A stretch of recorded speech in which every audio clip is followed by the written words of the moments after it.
Hello everyone, welcome to study with Gyan Prakash. दोस्तों शुरू करते हैं 12 अप्रैल के करंट अफेयर और सबसे पहले करेंगे रिवीजन कल के प्रश्नों का। तो हाल ही में भारतीय वैज्ञानिकों ने टूटी हड्डियों को तेज़ी से जोड़ने के लिए LP2 नामक एक कंपाउंड है, यौगिक है, इसकी खोज की है और ये जो खोज हुई है वो दूध से की गई है। तो इसका सही जवाब ऑप्शन ए है। अगला क्वेश्चन था कि हाल ही में प्रधानमंत्री नरेंद्र मोदी ने उत्कल केसरी डॉक्टर हरे कृष्ण महताब द्वारा लिखित पुस्तक ओडिशा इतिहास का जो हिंदी संस्करण है उसका विमोचन किया है और इस किताब का हिंदी में अनुवाद किया गया है शंकर लाल पुरोहित के द्वारा। तो ऑप्शन बी इसका सही है। हाल ही में चर्चा में रहा चाबहार पोर्ट, ये ईरान में स्थित है और इसके बारे में आप लोग जानते हैं कि मई 2021 में इसे जो है भारत स्टार्ट कर सकता है, शुरू कर सकता है और अगर ये पोर्ट बन जाता है तो उसके बाद बिना पाकिस्तान में गए भारत अफ़गानिस्तान तक अपनी पहुंच को बना सकेगा। हाल ही में जारी द इंटरनेशनल एनर्जी एजेंसी की रिपोर्ट में यह संकेत मिलते हैं कि भारत वर्ष 2060 तक शून्य कार्बन उत्सर्जन का लक्ष्य हासिल कर लेगा। हालांकि भारत के द्वारा ये कहा गया कि भारत जो है 2050 तक इस लक्ष्य को प्राप्त करने के लिए अग्रसर है, लेकिन द इंटरनेशनल एनर्जी एजेंसी ने कहा है कि कुछ भी हो जाए 2060 से पहले यह लक्ष्य हासिल नहीं होगा। कौन सा बैंक अपनी सहायक कंपनियों के साथ मिलकर मैक्स लाइफ इंश्योरेंस कंपनी का प्रमोटर बन गया है? तो ये बैंक है option A axis bank. Olympic के लिए क्वालिफाई करने वाली पहली भारतीय महिला नाविक कौन बनी है? तो याद रखना, जो पहली भारतीय महिला नाविक बनी है उनका नाम है नेत्रा कुमानन और जो पहली जो है फेंसिंग खेलने वाली जो खिलाड़ी बनी है वो हैं भवानी देवी। तो ऑप्शन बी ये भी याद रखना आप। भारतीय सरकार ने मई में सऊदी अरब से कितने प्रतिशत से तेल आयात कम करने का फैसला लिया है? जैसा कि मैंने आपको बताया था कि ओपेक कंट्रीज को जो है एक तरीके से सऊदी अरब ने ये कहा है कि आप लोग तेल का उत्पादन थोड़ा कम कर देंगे तो तेल को खरीदने वाले जो देश हैं वो तेल की और अच्छी कीमत देंगे और इसको देखते हुए सऊदी अरब से भारत ने 36% तक जो तेल का आयात है वो मई से कम करने की बात कही है। पिछले 3 सालों में सबसे अधिक तेल का आयात भारत कर रहा है कहाँ से? इराक से। ठीक है, ये भी याद रखना। स्मार्टफोन निर्माता कंपनी वीवो के ब्रांड एम्बेसडर बनाए गए हैं विराट कोहली और शहद की शुद्धता बनाए रखने को मधु क्रांति पोर्टल का शुभारंभ किया गया है। किसके द्वारा? मधु क्रांति पोर्टल।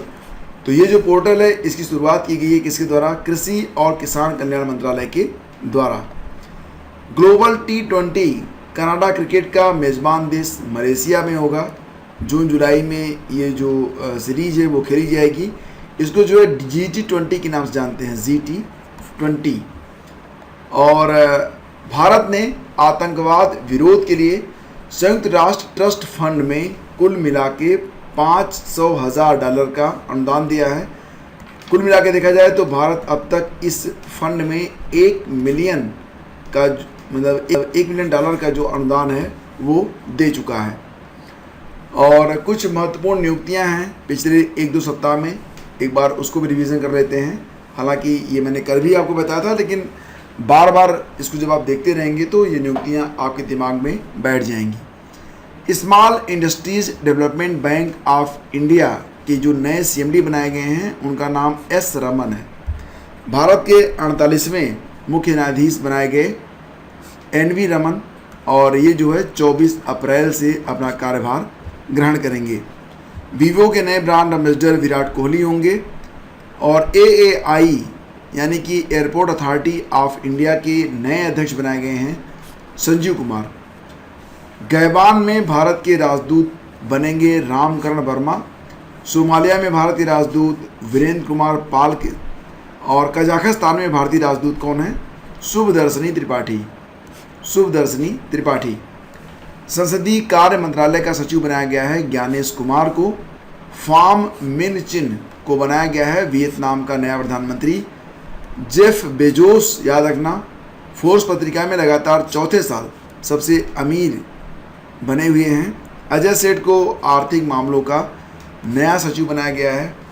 राधेश्याम खेमका का हाल ही में निधन हो गया है, ये गीता प्रेस के अध्यक्ष थे। और डॉक्टर चिंतन वैष्णव अटल इनोवेशन मिशन के नए मिशन निदेशक बनाए गए। कार्ल बिल्ड एक्ट एक्सेलरेटर, इसको क्या कहते हैं? जैसे कि काम अगर कोई हो रहा है तो उसको थोड़ा सा और एक्सेलरेट कर देना, तो एक्ट एक्सेलरेटर के रूप में विश्व स्वास्थ्य संगठन के विशेष दूत बनाए गए हैं कार्ल बिल्ड। और तरुण बजाज को वित्त मंत्रालय का नया राजस्व सचिव नियुक्त किया गया है। और अब बारी है 12 अप्रैल की करंट अफेयर की। तो हाल ही में विश्व होम्योपैथी दिवस ये कब मनाया गया? विश्व होम्योपैथी दिवस तो ये मनाया गया अभी हाल ही में 10 अप्रैल को। अच्छा, 10 अप्रैल को ही क्यों मनाया जाता है? क्योंकि 10 अप्रैल को सैमुअल हैनीमैन, जिन्हें होम्योपैथी चिकित्सा का जनक कहा जाता है, उनका जन्मदिन होता है। इसलिए प्रतिवर्ष 10 अप्रैल को विश्व होम्योपैथी दिवस के रूप में मनाया जाता है। केंद्रीय होम्योपैथी अनुसंधान परिषद CCRH आयुष मंत्रालय ने नई दिल्ली में 10 और 11 अप्रैल से वर्ल्ड होम्योपैथी डे के अवसर पर 2 दिन का आयोजन भी किया है। इसकी थीम रखी गई है होम्योपैथी एकीकृत चिकित्सा के लिए रोड मैप, मतलब homeopathy road map for integrative medicine. ठीक है। अगला क्वेश्चन है माई फादर माई हीरो नामक एक किताब आई है, तो इसको लिखा है अच्युता सामंत ने, ऑप्शन ए। ठीक है, अच्युता सामंत ने लिखी है ये किताब my mother my hero. FIFA ने हाल ही में किस देश के फुटबॉल संघ को निलंबित कर दिया है? तो ये क्वेश्चन काफ़ी इंपॉर्टेंट है और सही जवाब इसका बनेगा ऑप्शन सी। पाकिस्तान और चाड दोनों के जो फुटबॉल संघ हैं उसको फीफा के द्वारा फिलहाल निलंबित कर दिया गया है। बाहरी हस्तक्षेप के दावों के कारण फीफा ने पाकिस्तान फुटबॉल फेडरेशन यानी कि PFF और चाडियन फुटबॉल एसोसिएशन FTFA को निलंबित कर दिया है। सरकार के संबंधित फैसले निरस्त होते ही ये निलंबन हटा लिया जाएगा, यानी कि ये जो निलंबन है ये बहुत अधिक दिनों तक नहीं रहेगा। फीफा के अध्यक्ष कौन हैं? फीफा के अध्यक्ष हैं जियानी इन्फेंटिनो और फीफा की स्थापना हुई थी 21 मई 1904 में। मुख्यालय मिलेगा आपको ज्यूरिख, स्विट्जरलैंड में।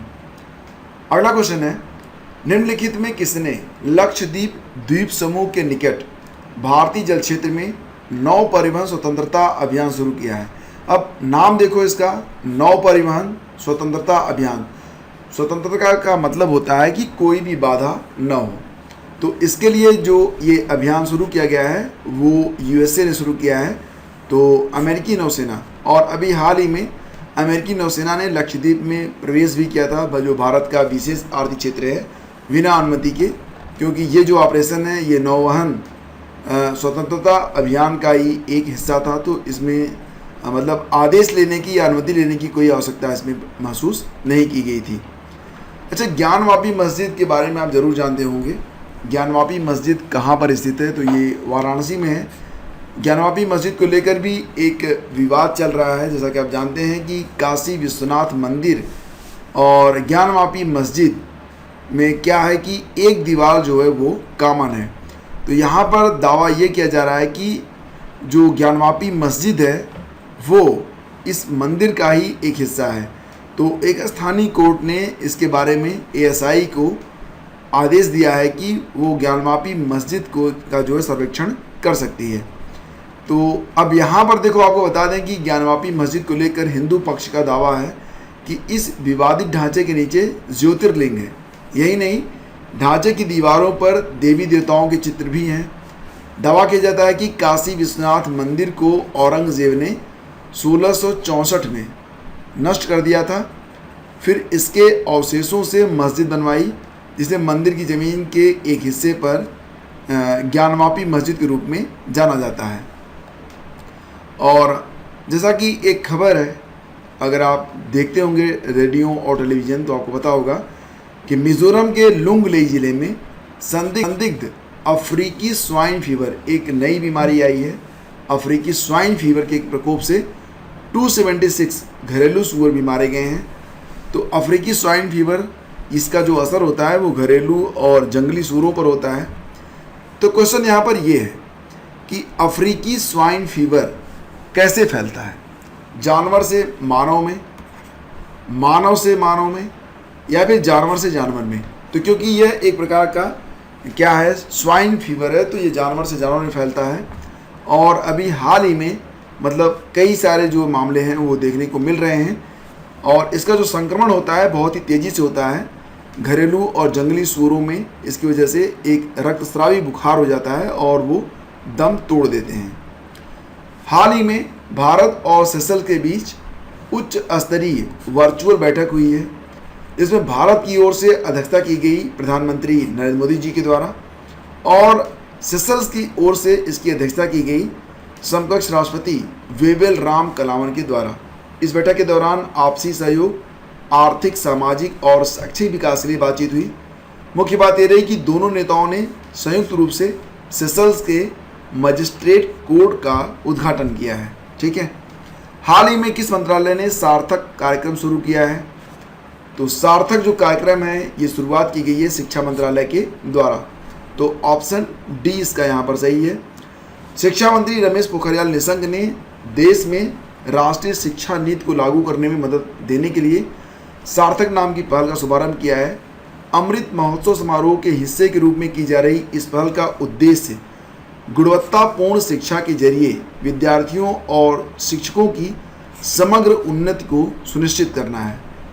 इस अवसर पर शिक्षा मंत्री ने कहा है कि सार्थक नाम की इस पहल से बच्चों और युवाओं का मार्ग प्रशस्त होगा और वो विभिन्न राष्ट्रीय और वैश्विक चुनौतियों का सामना कर सकेंगे। तो याद रखना कि जो सार्थक पहल है ये शिक्षा मंत्रालय की एक पहल है।